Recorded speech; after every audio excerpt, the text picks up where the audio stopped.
So this talk is titled Nostalgicide, which is a term that I coined a while back in the course of my research. And what it refers to is basically the death of nostalgia. So if we break the word down, the suffix -icide is defined as someone or something that kills a particular person or thing, or the act of killing. So from this we get words like homicide, suicide, infanticide, and so on. So now we've got nostalgicide. What does that mean? Well, we would all have been caught up in some social engineering psyop achieved through popular culture or entertainment at some point in our lives, depending on what generation we belong to and what sort of music we were into and where we might have grown up. A great masterclass study in how this gets achieved would be the 60s counterculture, so-called hippie flower power scene. Lots of research has been done on this movement in recent years, and it's demonstrated that so many facets of it occurred at the hands of those nice people at the CIA.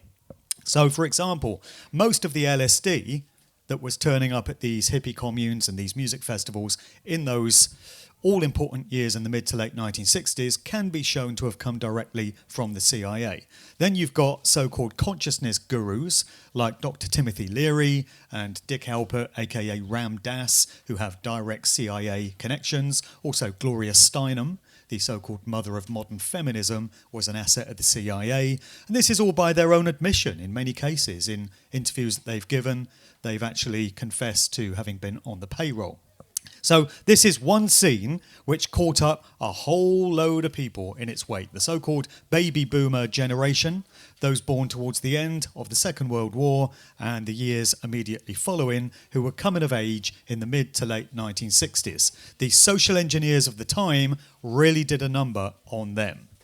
They believed that this was an organic grassroots movement which represented their ethos and the way they viewed the world, but so many aspects of it, unfortunately, turned out to be creations of military intelligence. Military intelligence is, of course, an oxymoron.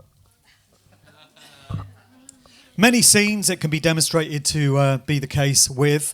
One that I was caught up with, because I was just the right age for it and rife for manipulation, was the acid house rave scene of the late 1980s. And to my thinking, and I've made this point in a lot of my research, in my books and in other public talks that I've done, this whole scene represented merely a reboot and an upgrade of what had been done previously in the 1960s. They just picked a new generation to drop this one on, Generation X so-called.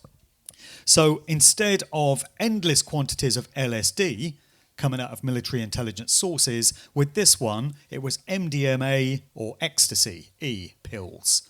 That was the drug of choice. You had raves in warehouses and fields and later in the big superclubs, which were the sort of hippie festivals and communes of the time. It was people coming together and enjoying music in altered states of consciousness achieved through the drugs. And so many elements of it were just simply a reboot of what had gone earlier. And there are so many other scenes that I could cite as examples of this. So for anyone that lived through these times, 99.9% of them would have been oblivious to the fact that they'd been devised by the social engineers of this world. Behavioural scientists, psychologists, those who work in organisations like the Tavistock Institute and so many others. But while you're caught up in all of this, you're having a really good time. And this is the point. My own personal experience of the late 80s going into the 90s was that it was bloody amazing. The entire decade of the 90s, I just had a complete ball. And, I get concerned sometimes because if these life experiences are supposed to be a rich cocktail of different emotions and different mind states, I'm concerned that I had all the fun that I'm going to have in this life in one big block in the 90s. And now I've got to go through all the suffering and the hardship in one big block as well. I wouldn't have minded it being more evenly distributed, but that's the way it is. So we all get caught up with these scenes. And we heard from Andy earlier about some of these psychopathic so-called elite controllers. And I'm sure many of us comprehend fully that they are deeply sick individuals. They are mentally ill. And I wouldn't put it past them to deliberately create scenes such as these to sweep up huge numbers of people in their millions. This one, for example, paved the way for the worldwide electronic dance music and club culture scene, which we still have to this day. I wouldn't put it past these sick bastards to create these scenes deliberately to send them crashing down at some point in the future, so that those who were high on the euphoria of the times find it so difficult to accept that those scenes have now gone. So the music that was around in the 90s was far superior to what we have today. That's not subjective opinion, that's actually a fact. There are scientific formulae which can prove this. Everything was better. The hip-hop, the R&B, the house music, the movies, the fashion, everything was better in those times. And now it's all gone. And I do wonder whether that's been devised on purpose to demoralise those of us that had such a great time when we were living through these things. To further emphasise the point, I do want to focus on these 4 artists that I previously mentioned. So if you asked anyone to name the 5 music artists, soloists, who had the most influence in the 1980s, they would probably come up, I guess, with Michael Jackson, Prince, Madonna, George Michael, and Whitney Houston. Out of those 5, 4 of them are officially no longer with us. So let's take a look at some strange elements of each of them, which I believe reinforce the idea that the sick controllers of this world take some of these names out from time to time as a way of destroying people's nostalgic attachment to those wonderful memories that they had in their youth. It's just one of the many methods in their toolbox of completely demoralising and psychologically damaging so many of us. So we had Whitney Houston, and it all came to an end with her in February of 2012, 11th of February. So she turns up dead in a bathtub in the LA Beverly Hilton Hotel in Los Angeles. This was in the midst of an extremely bizarre event, the 2012 Grammy Awards. So many of these large-scale music events, whether it's the US Super Bowl halftime show, the Grammys, the MTV VMA Awards, or whatever it may be, even the Eurovision these days, which used to be cheesy and camp and has now become just dark like all the others, many of them actually serve as energy harvesting, full-scale satanic rituals. And with each passing year, they get more and more blatant. So if you're paying attention and you know what you're looking for, you can see how they degenerate year by year. But if you're not paying attention and you're allowing all this stuff to go into your subconscious mind, as regrettably most in society still do, then it can be having a very harmful effect on a subliminal level. And that's why they do it. So the 2012 event, Whitney Houston's passing, was directly connected with that. In this event, we had a performance by Nicki Minaj. So she comes out dressed in the blood red colours of Saturn, in Saturn worship. She comes out with a dude impersonating the Pope. So we're off to a good start. And during this performance, Nicki Minaj undergoes an exorcism. I shit you not. What we were told was that she had this entity living inside her known as Roman Zolanski, which is obviously a variation on Roman Polanski, the famous film director behind Rosemary's Baby, alleged paedophile. And we're told that Roman was this boy who was really bad and he lived within her.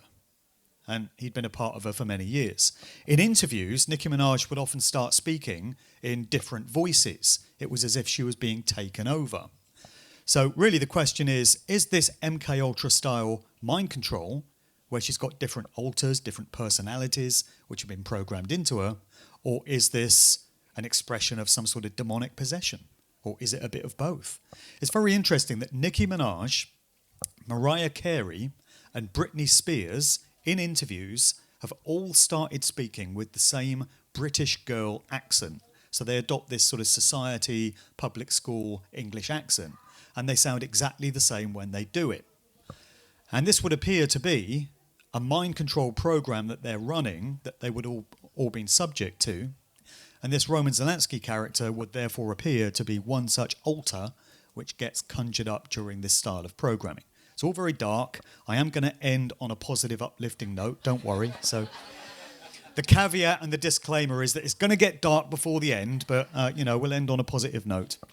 So, how can you talk about Nicki Minaj at the Grammys without going dark, right? So she exercises Roman Zelensky live on stage and says that she's got him out of her. So what could possibly go wrong? This is the LA Beverly Hilton Hotel, and this is where the Grammys took place that year, and this is where Whitney Houston was discovered dead in one of the upstairs rooms. I visited this place when I went to Los Angeles a few years ago. I had a tour of Laurel Canyon, which is where so many of these influential musicians from the 60s counterculture congregated. So I went up round there, saw Frank Zappa's old house, Jim Morrison's old house, the site of the so-called Tate murders, the Manson murders, Cielo Drive. Also saw the motel where Janis Joplin was discovered dead, the house where Michael Jackson was discovered dead. It's a really cheerful tour, yeah. I recommend it. Good for the family, So this is the LA Beverly Hilton. And in the story, we have Whitney Houston, Bobby Brown, the singer, who was her husband, and together they had a daughter who they named Bobby Christina, who is pictured here.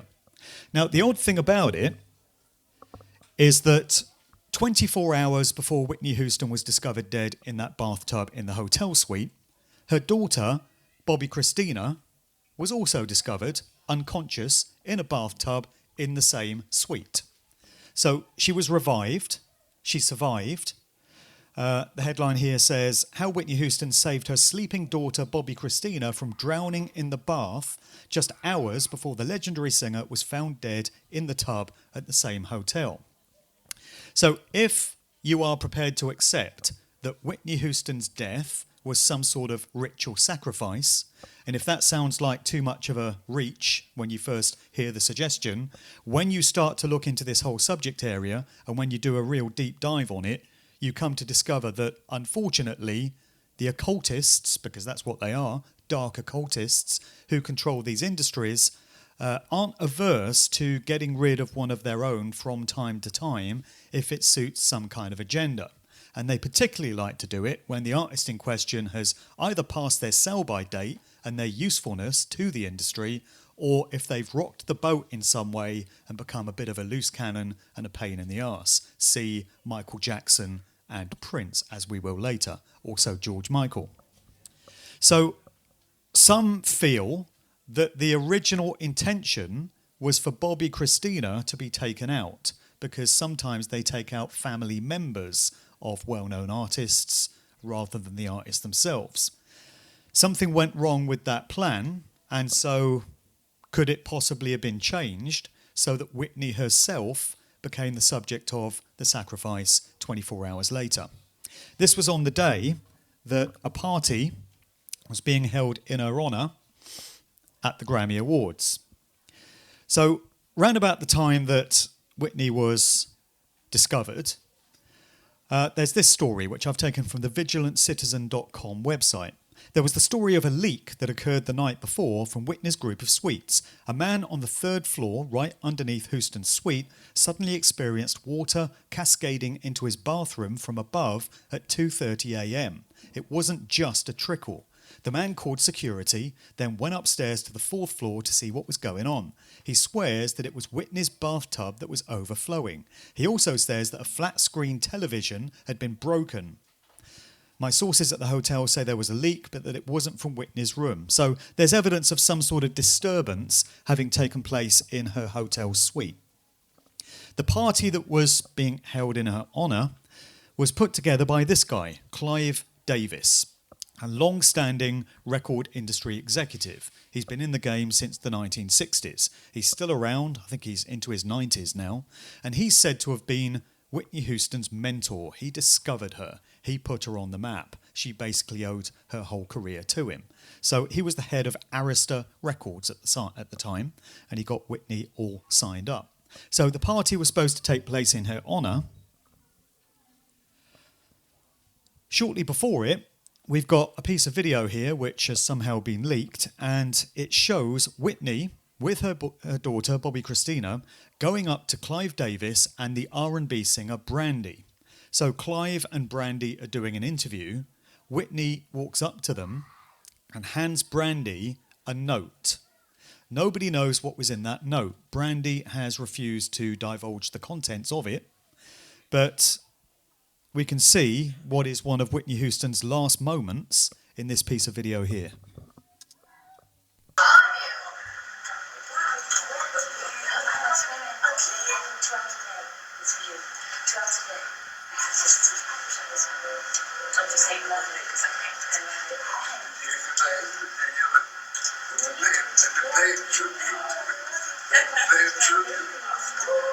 It's my dad. I'll see you later. I'll see you later. Mom, come see her. Come say hi to Uncle. Come say hi to your godfather. Come say hi to your goddad. So she beckons Bobby Christina over and she says, come and say hi to your godfather, which is how she referred to Clive Davis. The other lady there is Jennifer Hudson, who was being groomed for success and some feel was being lined up to be Whitney's successor, but her career hasn't exactly taken off. And speaking of ritual sacrifices of family members, as I was, Jennifer Hudson is very unlucky in that department. She lost her mother, a cousin and a brother all together in the same shooting incident in Chicago round about this time. So Whitney, after being discovered unconscious in the bathtub of her hotel suite, and the official verdict was that it was some sort of overdose. It's a very grey area, actually. There's no sort of official cause of death. It's just been left open to speculation. It's been suggested that she overdosed on cocaine and she'd been taking alcohol and she drowned in the bathtub. This is the way we are coerced into thinking about the exits of so many rock musicians. And they get away with it because people just assume that, oh, the rock and roll lifestyle is like that. There's drugs everywhere and crazy alcohol and, wild lifestyles. That's why so many of them check out young, right? If so many plumbers, for example, kept dying at the same sort of age, people would be asking, why are all these plumbers dying all the time? But with musicians, they just get away with it. So this is Cedars-Sinai Medical Center in Los Angeles. Very sinister place. I've got a bit about it in my Musical Truth Volume 1 book. It reminds me of the Chelsea Hotel in New York, which is another place with a very shady past, shall we say. That's another talk as well. But Cedars-Sinai figures in the strange deaths of many celebrities, causing some to question whether it houses some sort of mind control facility. So the Notorious B.I.G., Biggie Smalls, the rapper, was rushed there after being shot, despite a closer hospital being reportedly available. Whitney Houston's daughter Bobby Christina was rushed there after being discovered unconscious the first time around. Britney Spears was rushed there for a medical examination. Actor Charlie Sheen, who achieved notoriety for publicly questioning the official story of 9/11, was rushed there with a hernia pain. Others who have died there include Heavy D, Barry White, Minnie Riperton, George Gershwin, Brittany Murphy, and the filmmaker Aaron Russo. Another one whose work questioned the official story of 9/11 and implicated Nick Rockefeller as being complicit. I mean, we could go off at a tangent there, but we'll leave it right there. Also muddying the waters in the Whitney Houston story is this character. A man by the name of Raffles Van Exel, although he has other aliases as well. Nobody really seems to know who he is, but he was allowed access to Whitney's hotel suite where he removed a whole load of the contents, including reportedly cocaine that was present.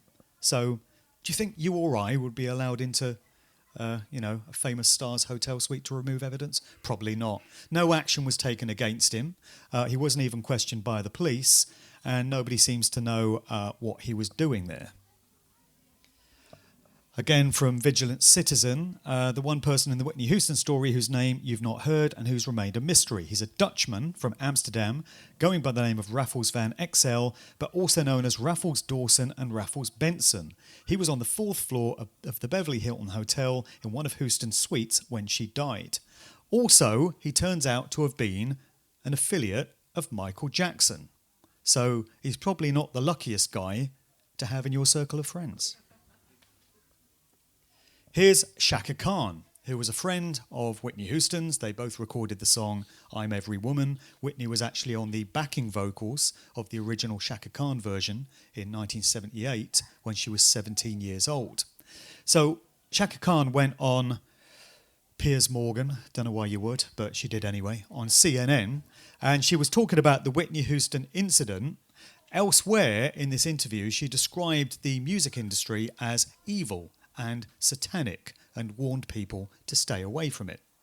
In this excerpt, she's questioning why the party that had been lined up by Clive Davis, Whitney's mentor, went ahead even when it was known that Whitney had died and her body was lying some floors above that party. And she asks why this party wasn't cancelled in her honour. Let's take a listen to this. I don't know what could motivate a person to have a party in a building where the person whose life he had influenced so enormously and whose life had been affected by her. So they were like, I don't understand how that party. I had Clive Davis by pure chance in here on Friday night with Jennifer Hudson, and he obviously worshipped Whitney, and I think he must have gone through agony when he heard this news, knowing it was 2 or 3 hours till this event. Right. And I think he took the decision to turn it into a tribute to her. And I understand that. I mean, he obviously was wrestling with the right thing to do. That would have been right if it really was a true tribute. And a true tribute, might have been a truer, a more honest tribute in my opinion, would have been maybe call everybody together, let's say a prayer, and let's eat dinner and go home. Some nice diversion tactics from Agent Morgan there.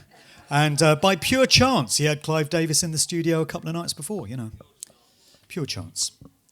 The plot thickens with Bobby Christina. So she's discovered unconscious in the bathtub 24 hours before her mother dies. And subsequent to that, friends commented that she was terrified of bathtubs, perhaps understandably, and she would never go near one. She would only take showers.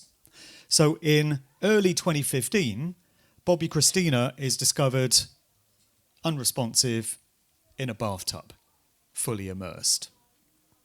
So that one takes some explaining.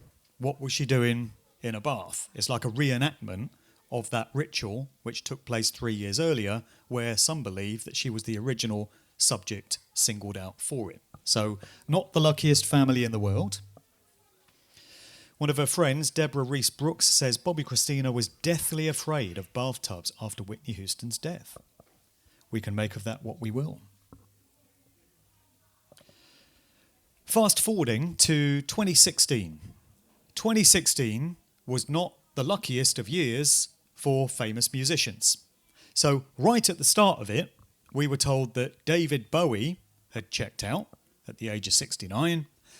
On April the 20th, we're told that Prince has departed. And then right at the end of the year, we've got George Michael turning up dead in bed on Christmas Day, like you do. So we'll get on to that. But although this presentation is about those 4 80s icons that I've singled out, I can't go past this point in mentioning the unlucky year of 2016 without referencing a strange aspect of the David Bowie story. Some of you might know where this is going, but the day after we were told that David Bowie had exited this mortal coil, on Sky News, they carried the story and they wheeled out a guy going by the name of Jack Stephen. He's said to have been a record industry executive. He's said to have worked extensively with David Bowie through his career, even though nobody had heard of him. I'd never heard of him up to that point. I did a search, or attempted a search, on him. I could only find one video of him on the entire internet and 0 photographs, no biography, no Wikipedia page, no record of his time in the industry.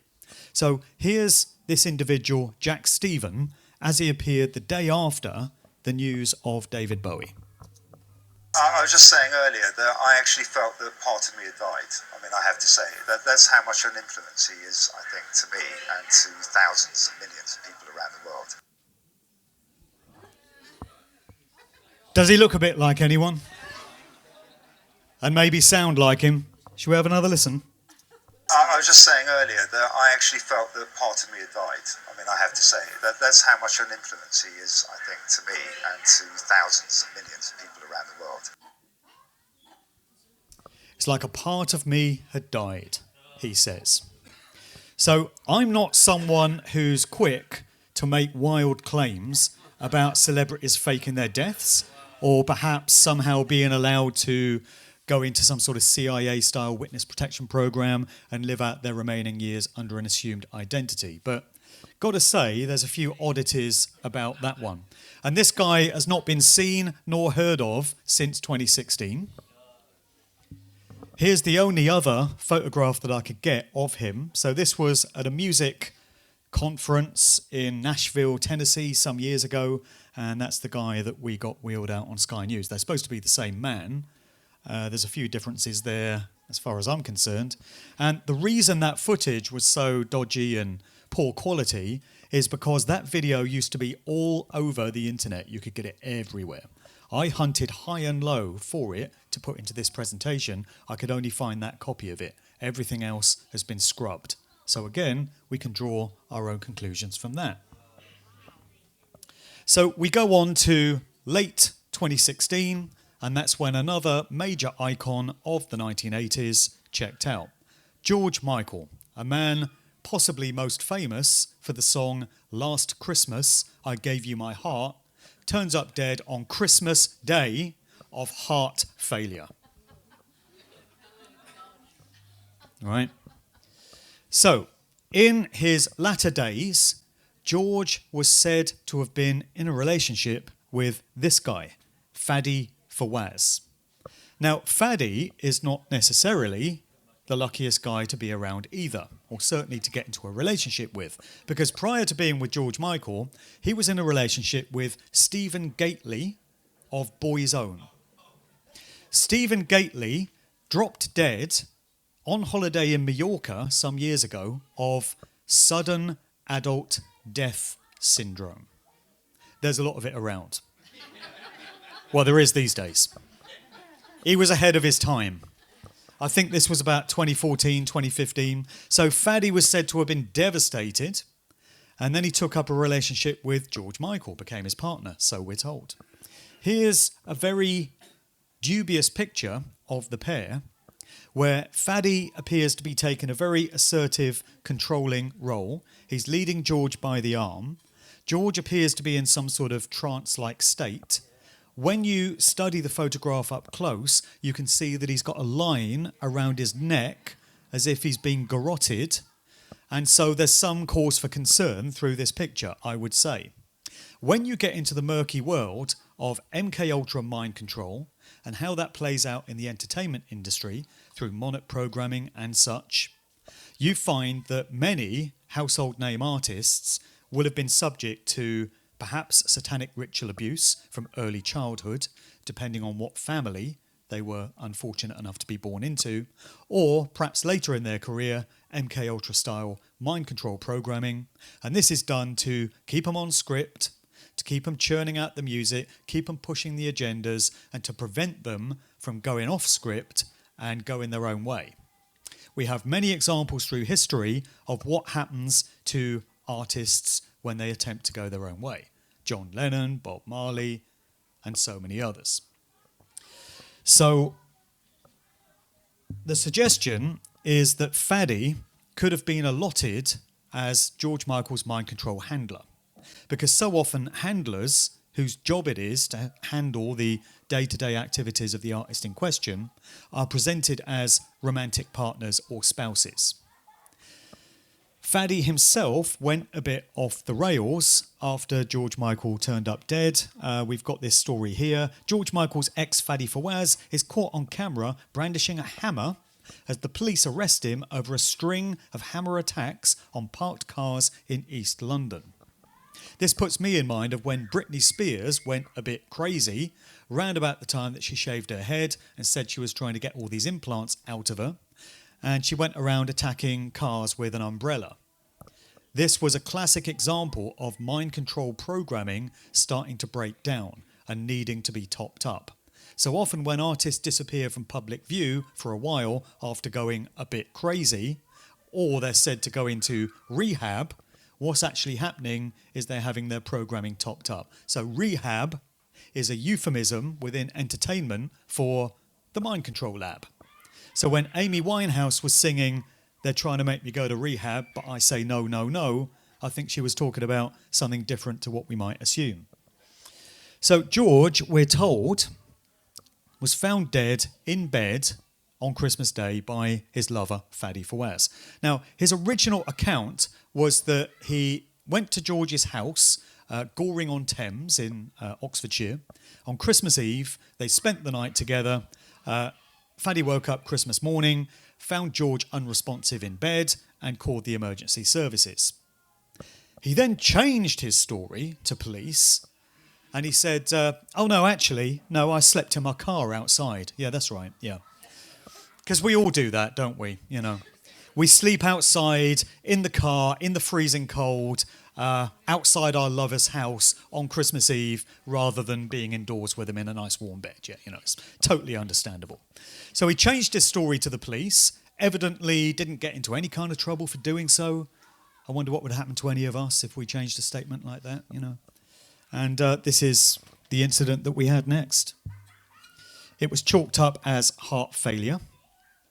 So if we examine what possible motives there may be for the record industry to have got rid of George Michael, we do have a few suggestions.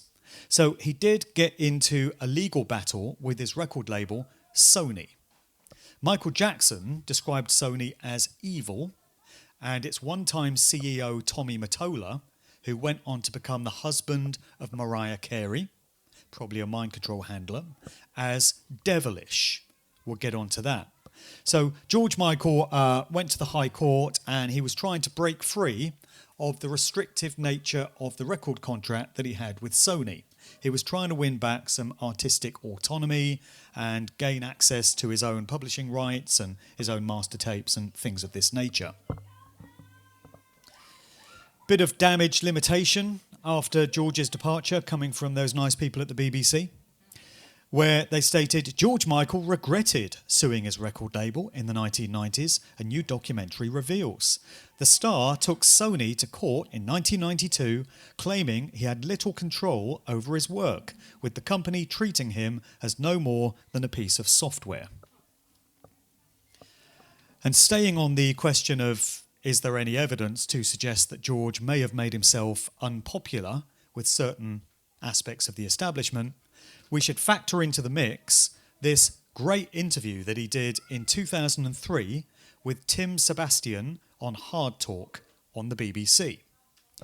This clip kind of speaks for itself, and you can imagine how it wouldn't necessarily have ingratiated George to his corporate overlords. You were so much aligned with Blair and Cool Britannia, weren't you? No, I wasn't. No, I wasn't. I never turned up at that bloody party. Excuse me. I was never going to be used that way. When I saw Tony Blair, I saw him in Islington before he got into Downing Street, right? When he needed people like me, I saw him personally. I went and had a meal with him, discussed it because my lawyer is a member of the Labour Party. But you supported it, didn't you? When? Then. Supported what? The Cool Britannia. I've never believed in corporate Britannia. No, it's not. You're not talking to Noel Gallagher or somebody from the Britpop age. You're talking to somebody who started 21 years ago. Cool Britannia is a load of bollocks to me, you know? That's right. Cool Britannia was another psyop. Glad you're all sitting down to recover from the shock. And I know it's difficult to believe. The idea was to popularise Tony Blair. That's what it was all about. They were trying to make Tony Blair appear cool among young voters so he could be in office, ready to preside over the three major events that would follow. In Term 1, 1997, the death of Princess Diana. Term 2, beginning 2001, the events of 9/11. And Term 3, 2005, the events of 7/7. He was their man for the job in office. And they needed to make him popular. I know it's hard to believe Tony Blair was once popular, but I can recall the euphoria among certain, pockets of society when Labour won that election on the occult significant date of 1st of May, Beltane, in 1997. And Blair was presented as this cool guy who was down with the kids, played a bit of guitar, smoked a spliff or two, in his younger years.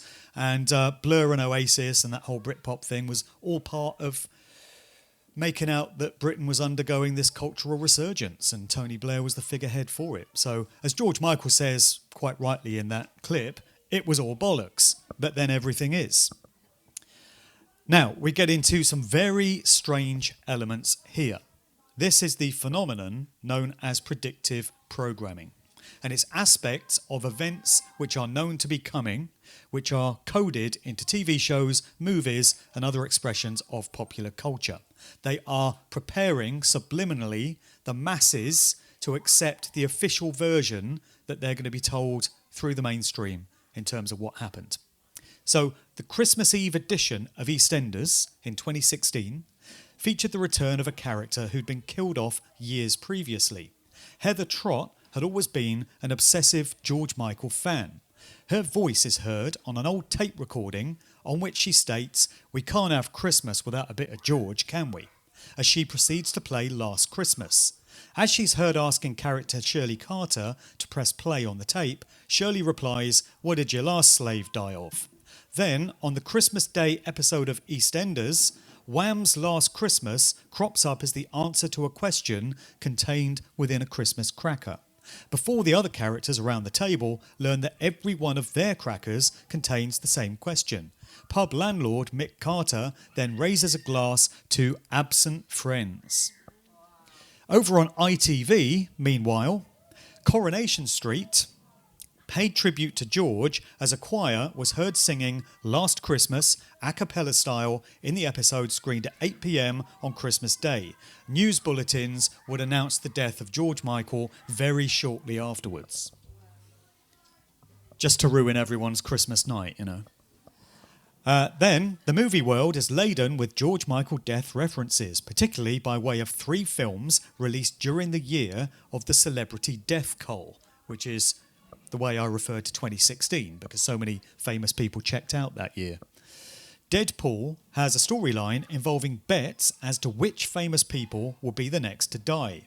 The film's main character, Wade Deadpool Wilson, is portrayed as a superfan of Wham.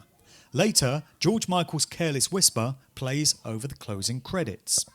The musical La La Land, which received its theatrical release over the Christmas 2016 period, has a scene where the female lead character yells out George Michael's name for no apparent reason. It goes on. A short while earlier in 2013, the British drama Having You includes a scene in a public toilet, perhaps a sly throwback to George's indecency charge of several years earlier, when a character makes a remark about the ghost of George Michael. The protagonist remarks, "George Michael isn't dead," to which his friend replies, "Really? Are you sure?" The recent exposure of George's music through film doesn't even end there. He's also had placements in Zoolander and in the Martin Scorsese movie Bleed for This. A world-weary cynic could be forgiven for thinking massive interest in his back catalogue was being systematically built up in the years and months leading up to his sudden death. That was also a factor with Whitney Houston, by the way. She died on the 11th of February, 3 days before Valentine's Day. Most of her songs in her back catalogue were about romantic love. And guess what happened to sales of all her records in the days previous around Valentine's Day? They went through the bloody roof, netting an absolute fortune for her record label and everyone else involved in her music publishing. So I've got here a clip from another movie. This one is called Keanu. It's written by Jordan Peele, and we've got a character who is a kind of street thug, sort of gangster type guy, and the big joke is that he's secretly into George Michael's music. You know, he loves it. And there's a scene where he sort of goes into this alternate reality and starts hallucinating, and this is what he sees.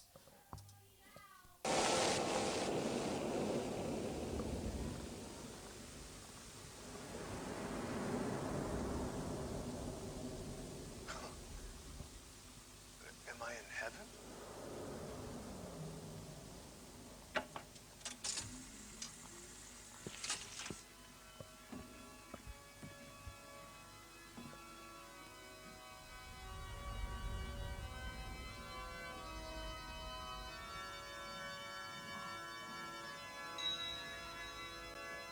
George Michael. You're George Michael, man.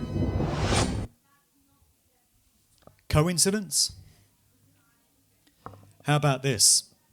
3 years after George Michael turned up dead on Christmas Day, his sister, Melanie, also dies. Christmas Day 2019. Died in a diabetic coma on the 3rd anniversary of the pop star's tragic death. Quite the coincidence again, wouldn't you agree? So, you know, all these factors have caused me to come up with this concept of Nostalgicide, and it is my personal theory that they do get rid of these artists from time to time, and destroying people's nostalgic attachment to them and all the great memories they've got wouldn't be the only reason they do it. It's one aspect of it. Most of the agendas that these psychopaths push tick many boxes all at the same time. They serve them in many different ways. So with some of these artists, they've clearly outlived their usefulness and it's decided to get rid of them. But when they do get rid of them, they do it all in a ritualistic kind of fashion and they hope that it achieves some other aims as well. So arguably the 3 most popular and influential solo artists of the 1980s. Interestingly, all born in the summer of 1958 in the Midwest region of the United States, and all grew up in abusive households and suffered at the hands of their fathers. Another coincidence. So Prince, born in Minneapolis, Minnesota on the 7th of June 1958, Madonna, Bay City, Michigan, 16th of August 1958, and Michael Jackson, 29th of August 1958. One interesting thing is that the date on which Michael Jackson is said to have passed away, 25th of June, is George Michael's birthday. And George Michael died 6 months after his own birthday on Christmas Day. 25th of June is celebrated by Satanists as anti-Christmas. Whereas Christmas traditionally represents the rebirth of the sun symbolically after it reaches its lowest point in the sky, as observed from the northern hemisphere, and it then begins its gradual climb back up to its apex at the summer solstice. It's a celebration of the cycle of rebirth and light returning. Well, Satanists stand for the direct opposite of that because they invert everything.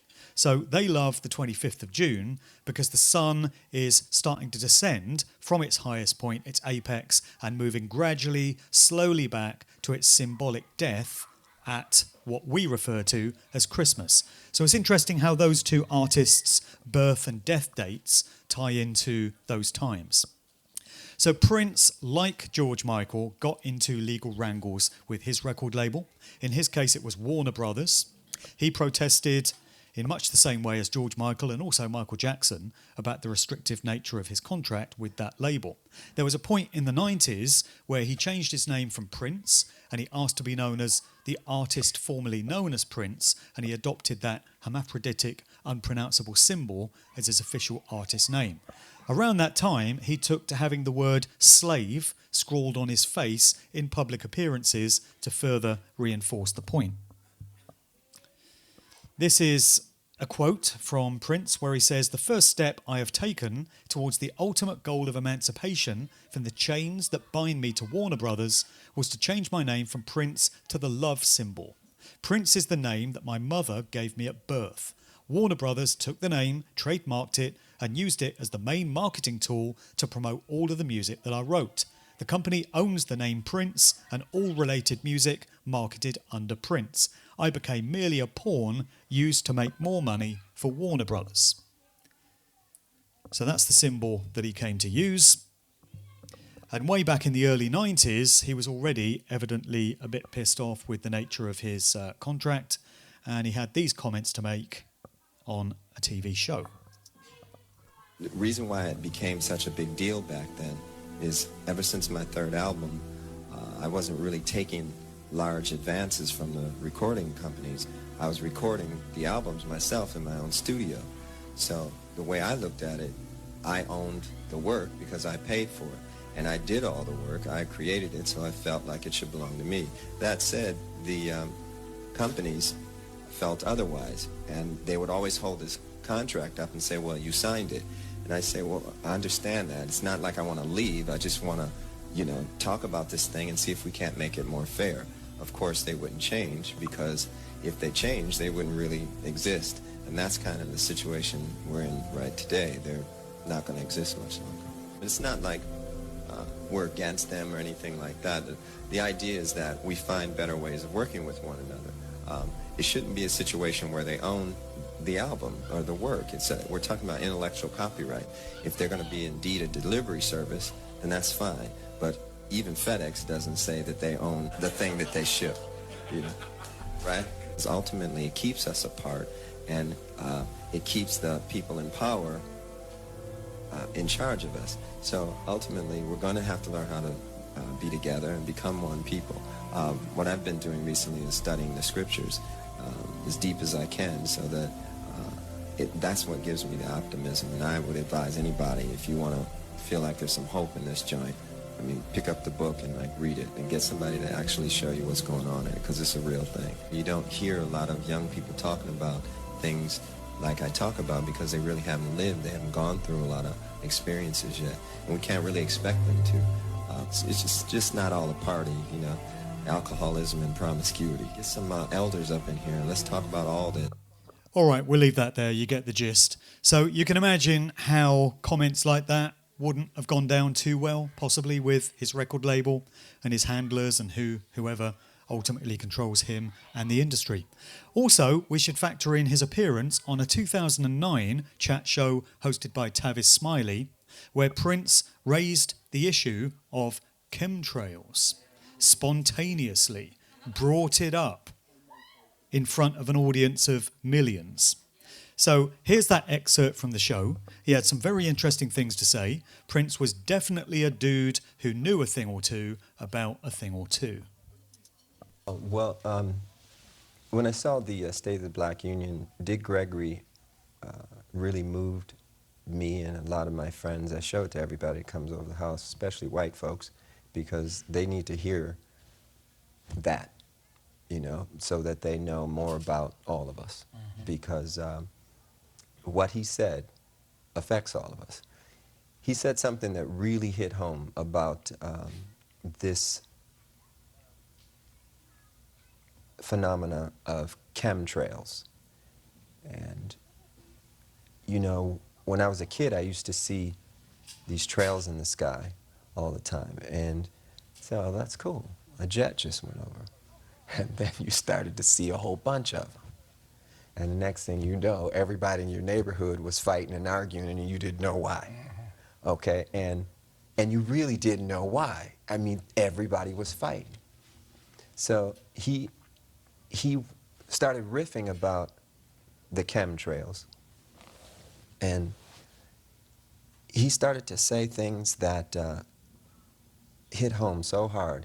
And I would recommend that everybody try to get what he said online or wherever and try to get a copy of it and just listen to it.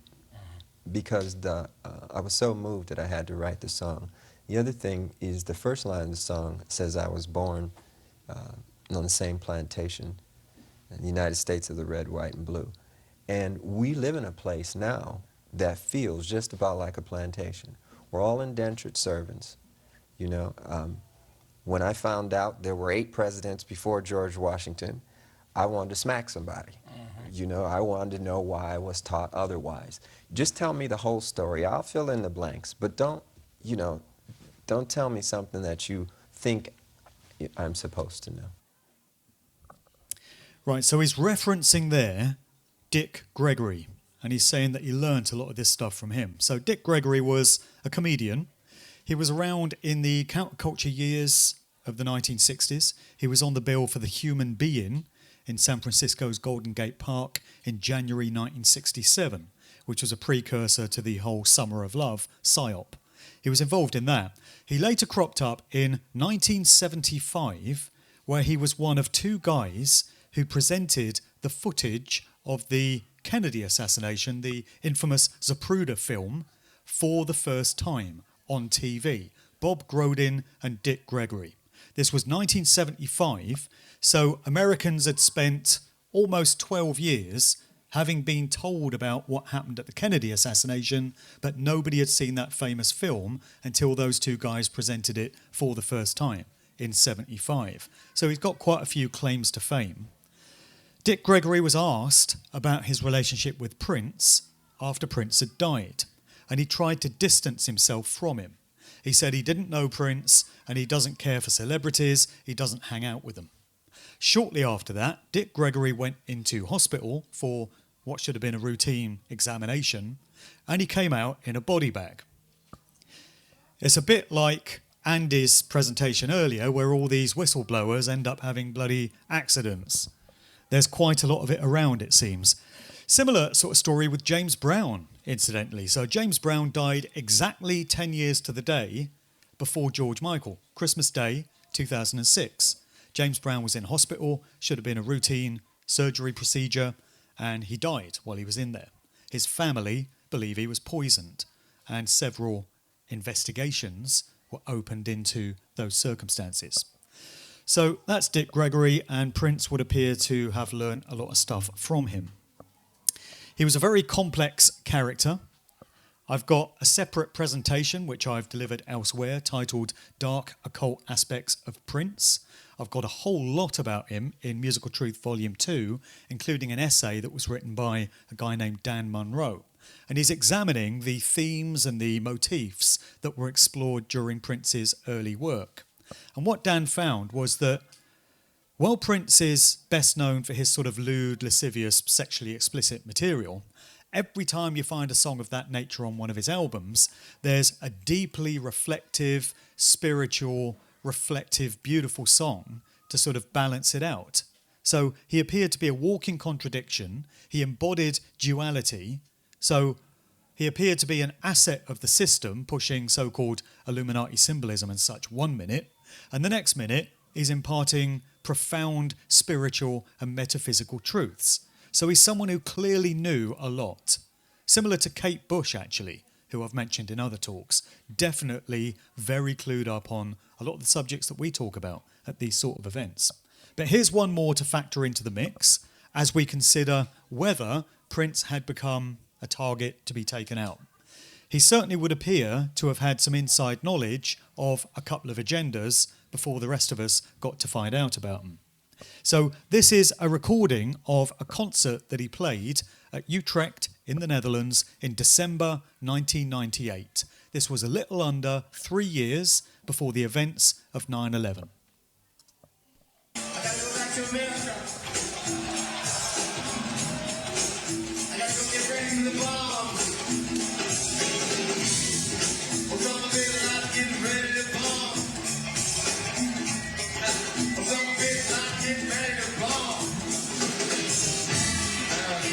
Better watch out. Look out the one. 1998, December 98. So he says, I've got to get back to America. Osama bin Laden's getting ready to bomb. America, you better watch out. And then a band member shouts out, 2001, hit me. So for anyone that might have thought that was just a random thing and Osama bin Laden had already been blamed for the Oklahoma City bombing in that year, 98, the fact that somebody then calls out 2001 is a bit of a clue, I would suggest. Did Prince have foreknowledge of that event? That would appear to stand as evidence that he did. As always, the public were the last to know. So I got a little bit on Michael Jackson, who obviously was another icon of the 80s, often compared with Prince, often put up there as a rival. The music industry does love its dialectics. It loves pitching one act against another. It's been doing it forever. In the 60s, there was the Beatles and the Rolling Stones. And young people at the time were being coerced to choose a band. Which one did they go for? So if the Beatles were a bit too nice and clean cut for you, and you liked your rock groups to be a bit more edgy and dangerous, that's where the Rolling Stones came in. But ultimately, both groups were controlled by the same forces, and they were both pushing the same agendas, not least the psychedelic counterculture thing later in the 60s, which both groups embodied. Then, you know, if you're my sort of generation, you probably remember Spandau Ballet versus Duran Duran in the early 80s. And, you know, girls in my school had posters of either John Taylor or Martin Kemp. So you're being asked to choose a band there. Same thing in the Britpop era, Blur versus Oasis. Which one do you choose, you know? So it's always dialectics.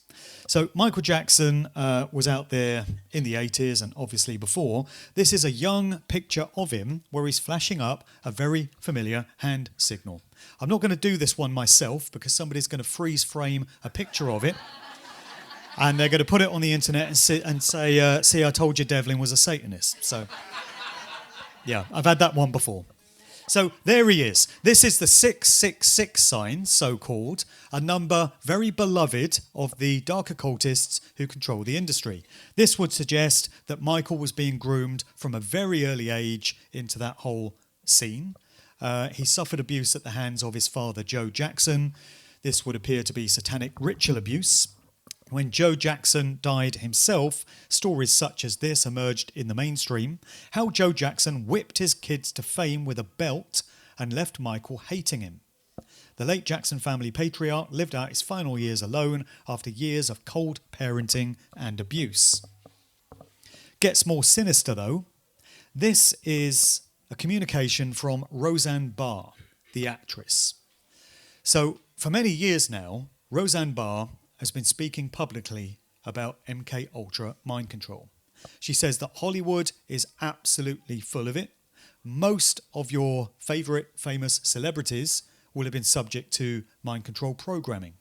And in this message, she's specifically talking about Joe Jackson, Michael's father, suggesting that he was a handler and an MK Ultra operative. So in Roseanne's own words, Joe Jackson is an MK Ultra operative whose abuse of his own children was used to profit the CIA's programs that follow and study the effects of child abuse on the young, and how their minds can be controlled to such an extent and with such abuse that they can be forced to develop talent. Jesus said, "The truth will confound you in that day." Joe Jackson is a child abuser, and Catherine looked the other way while he beat their kids and tortured Michael mentally. Keep them both away from Michael's kids. The Vigilant Citizen website a few years ago published what are said to be secret drawings done by Michael Jackson. And they appear to reference trauma-based mind control activity. So quite disturbing in nature. Michael is said to have scrawled these himself. You've got a figure here with various electronic implants, looks like, plugged into its head. You've got one here where there's one individual who appears to have three faces, perhaps hinting at dissociation from reality and the creation of mind control alters, which happens through trauma-based programming. And then Michael was all set to make a major comeback with this series of shows in London in June 2009, when he just happens to turn up dead in LA at the hands of his physician Conrad Murray, we're told. So a nice, neat result there. It was Conrad who did it, just like it was Lee Oswald that did Kennedy, you know. No conspiracy, it was just Conrad Murray and his box of pharmaceuticals. What could possibly go wrong? So that's what we were told, and Michael exits the stage. So there are some pieces of evidence which might suggest that Michael, like Prince, like George Michael, may have pissed off some of his industry overlords, such as this from an L. Sharpton rally in 2002, where Michael has a thing or two to say about Sony and about the record industry. Sony, Tommy Mottola. Tommy Mottola is the president of the record division. He is a mean, he's a racist, and he's very, very, very devilish. Okay, well, fairly straightforward and to the point. So another message which you can imagine might have marked Michael's cards. People have differing views of Michael Jackson and his private life. My personal take, having done a lot of research into the subject, is that Michael Jackson was not a paedophile.